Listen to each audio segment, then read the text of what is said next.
learning outcomes. After studying this module, you will be able to know about the significance and principle of spectroscopy, various spectroscopic techniques and their methodology, and the importance of spectroscopic technique in detection of poisons. So, dear students, let us start with the introduction of this module. Spectrophotometry is the quantitative study of electromagnetic spectra. It could be defined as the branch of science which deals with the study of interaction of electromagnetic radiation with matter.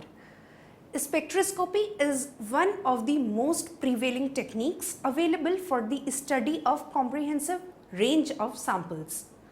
Spectrophotometry is concerned with visible light, that is near ultraviolet and near infrared.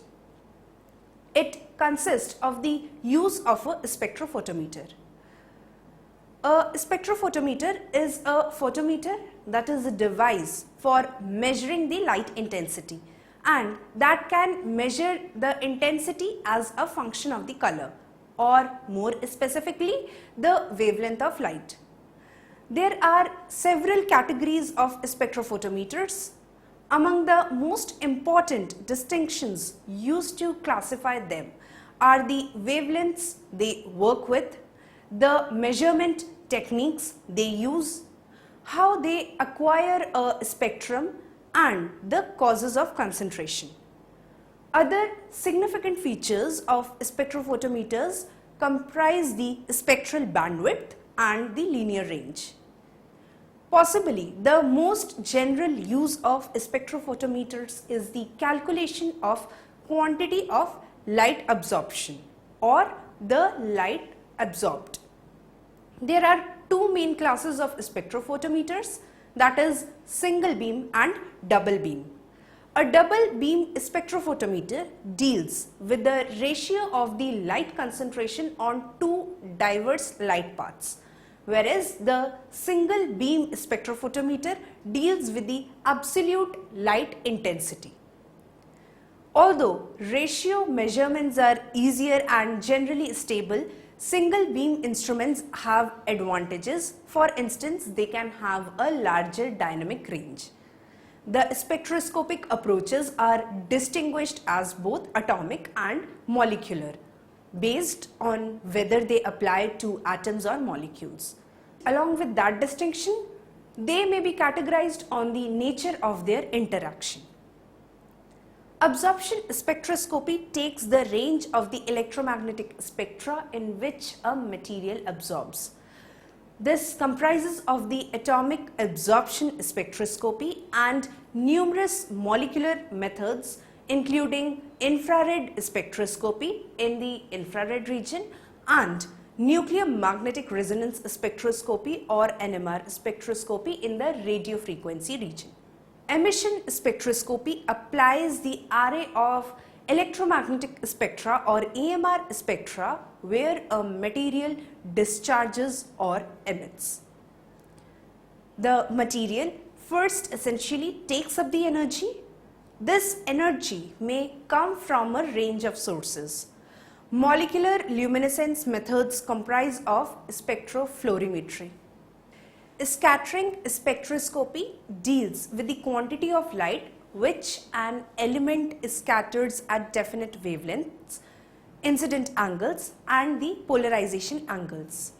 The scattering procedure is very quicker than the absorption or emission process. One of the most valuable uses of light scattering spectroscopy is Raman Spectroscopy. Next, we will be studying about the significance of spectroscopic technique. Spectroscopy is the most influential instrument accessible for the study of atomic and molecular structures and is applied in the examination of widespread samples. Analytical absorption spectroscopy in the ultraviolet or UV and visible regions of the electromagnetic spectrum has been extensively used in pharmaceutical and biomedical examination for measurable purposes and with some restrictions for the classification of drugs, impurities, metabolites and associated elements. By contrast, luminescence methods and fluorescence spectroscopy in particular have been less widely exploited despite the undoubted advantages of greater specificity and sensitivity commonly observed for fluorescent species. However, the wider availability of spectrophotometers, which are able to show modified excitation and emission spectra, coupled with the detail that dependable fluorogenic reactions permit non-fluorescent species to be examined fluorimetrically, has led to a renaissance of interest in fluorimetric methods in biomedical analysis. Next, we will move on to the types of spectroscopic techniques. Here, first we have the UV visible spectrophotometry. Absorption spectrometry in the UV visible region is considered to be one of the oldest physical methods used for measurable examination and structural elucidation. The laws of absorption of radiant energy with which the analyst is concerned involves the relationship between the magnitude of absorption and the quantity of absorbing material present in solution. These laws are applicable to absorption energy in any region of the EMR spectrum or the electromagnetic spectrum.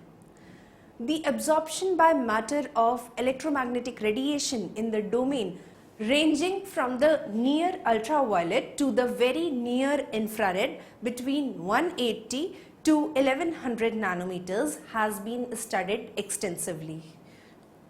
This portion of the electromagnetic spectrum designated as the UV or visible, since it includes radiation perceptible to the human eye, generally yields little structural information but is very useful for quantitative measurements. The concentration of an analyte in solution can be determined by measuring the absorbance at some wavelength and applying the Lambert-Beer law. The region of the spectrum is conventionally divided into three subdomains termed as UV, that is from 185 to 400 nanometers, visible, that is from 400 to 700 nanometers, and very near infrared, that is from 700 to 1100 nanometers. Most commercial spectrophotometers covers the spectral range of 185 to 900 nanometers. The origin of absorption in this domain is the interaction of photons from a source with ions or molecules of the sample. When a particle absorbs a photon from the UV visible region, the analogous energy is taken by one of its farthest electrons. Next technique we have is the atomic spectroscopy or the absorption and emission. There are two types of atomic spectroscopy. One is atomic absorption and the other is atomic emission. The absorption of energy by ground state atoms in the gaseous state forms the basis of atomic absorption spectroscopy. When a solution containing metallic species is introduced into a flame, the vapors of metallic species are produced in the atomic state. Some of the metal atoms may be raised to an energy level sufficiently high to emit the characteristic radiation of the metal, but a large percentage of the metal atoms will remain in the non-emitting ground state. These ground state atoms of a particular element are receptive of the light radiation of their own specific resonance wavelength. Thus, when a light of this specific wavelength is applied, part of that light will be absorbed by the atom of the element and the absorption will be proportional to the population of the atoms in the flame. Thus, in atomic absorption spectroscopy, one determines the amount of light absorbed. In atomic emission spectroscopy, which is the second type of atomic spectroscopy. A sample is excited by absorbing thermal or electrical energy, and the radiation emitted by the excited sample is studied for qualitative and quantitative analysis. Emission spectroscopy is regarded as the most reliable method for elemental quantitation. Analysis by atomic emission spectroscopy constitutes a general method for measuring elements on the study of the radiation emitted by their atoms present in an excited state, usually following ionization. Several procedures are used to break down the samples into their constitutive elements, and most notably by the effect of high temperatures, plasmas, spark sources or glow discharges. The emission being far more complex than those of flame emission, instruments require very high quality optics to resolve interferences from both spectral lines and matrix effects. The third type is infrared spectroscopy or IR spectroscopy. Analytical infrared studies are based on the absorption or reflection of electromagnetic spectrum or radiation that lies between 1 to 1000 meters. This is one of the most common spectroscopic techniques used for compound identification and measuring of concentrations in many samples.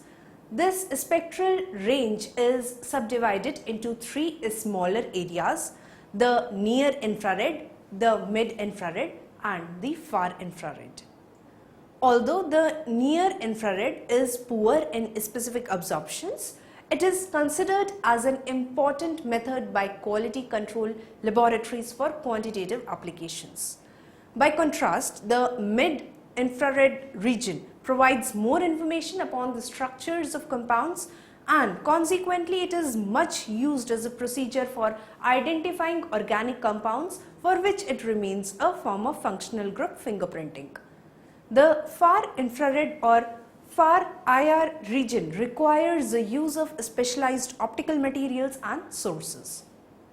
To conduct these analyses, there is a full range of instruments from Fourier transform spectrometers to a multiplicity of analyzers of dispersive or non-dispersive types, specialized in the measurement of predefined compounds, example analysis of gases and vapors, or which allow continuous analysis on production lines. The Fourier transform infrared spectrometry offers numerous possibilities for the treatment of spectra and has applications for the analysis of structured microsamples, including the infrared microanalysis. When a molecule is subjected to infrared radiation, transitions take place between rotational and vibrational energy levels in the ground electronic state. These transitions give rise to an absorption spectrum characteristic of the compound. This is in contrast to ultraviolet radiation, which also causes transitions between rotational and vibrational energy levels.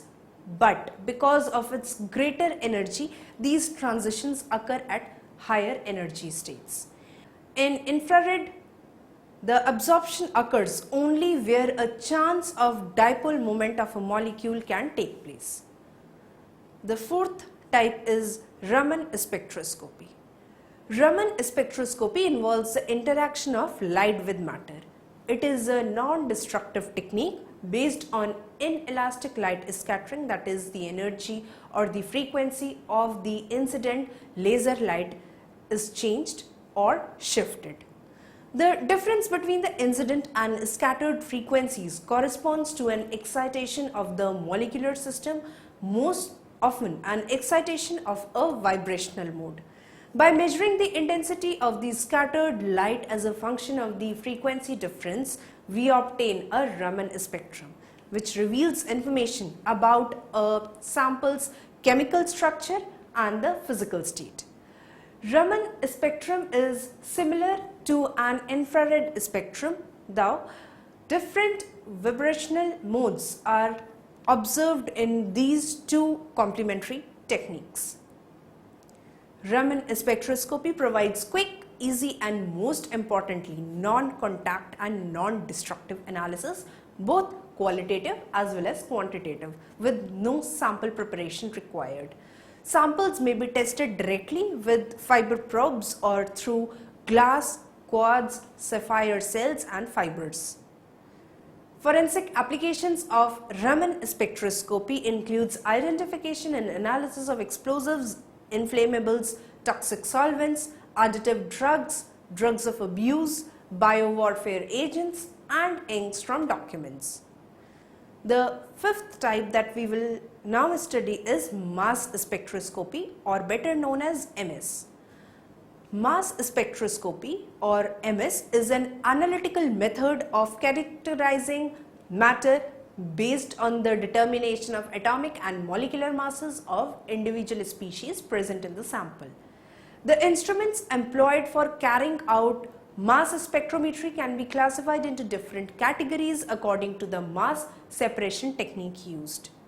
A minute quantity of sample transformed in the gas phase or in a suitable form is ionized, and the resulting charged species are then submitted in an enclosed space maintained at high vacuum to the action of an electric and or the magnetic field depending on the type of instrument.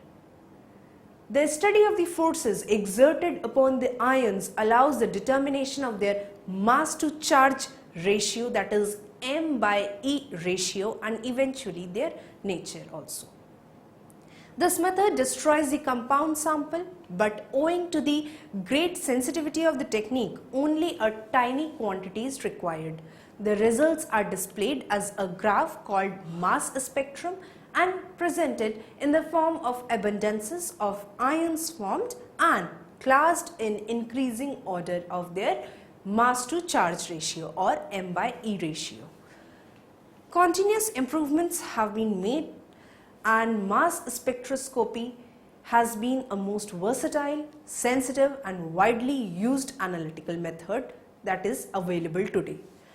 Miniaturization and the emergence of new ionization techniques allow this method to be present in a variety of sectors: organic and inorganic chemistry, biochemistry, clinical and environmental chemistry and geochemistry. This technique is found in many industrial control processes as well as for regulation compliance. The sixth technique that we will study is X-ray fluorescence spectrometry, or XRF. X-ray fluorescence is an atomic spectral property universally recognized as a very precise technique currently employed under this name to provide qualitative and quantitative information on the elemental composition of a type of sample or all types of samples. The principle of operation involves irradiating the sample either with an X-ray beam or by bombardment with particles such as electrons having sufficient energy in order to observe the resulting X-ray fluorescence, or XRF, emitted by the sample. The universal character of this phenomenon, as well as the possibility to rapidly examine samples most often without preparation, explains largely the success of this non-destructive analytical method. The energy dispersive X-ray fluorescence technique finds application in the analysis of metals in soils and sediments and environmental samples of air and water. However, attempt to extend the methods to environmental samples under different projects met success only with soil samples. The energy dispersive XRF technique is rapid, non-destructive, requiring only sample preparation by microwave digestion or pulverization of sample. As it does not require drastic reagent or additional waste stream, this is a safe technique. The entire method is electronic data based and very fast.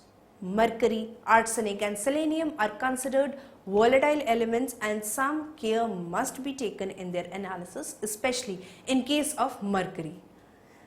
ETXRF in conjunction with the fundamental parameters software is an excellent method for rapid screening of mercury contaminated soil. Now students, let us summarize this module. A spectrophotometer is the quantitative study of electromagnetic spectra. Spectrophotometry deals with visible light, near ultraviolet and near infrared. Spectroscopic methods are much more rapid and much less time consuming. They give information which is recorded in the form of a permanent chart, generally in an automatic to semi-automatic manner. The structural information gained by spectroscopic methods or techniques is much more precise and reliable, as they are highly reliable in establishing the identity of two different compounds. They are much more selective and sensitive and are extremely valuable in the analysis of highly complex mixture and in the detection of even trace amount of impurities. Atomic spectroscopy is concerned with interaction of electromagnetic radiation with atoms which are commonly in their lowest energy state called the ground state. Molecular spectroscopy is the communication of electromagnetic radiation with the molecules. This results in transition between rotational and vibrational energy levels in totaling to electronic transitions. Thank you.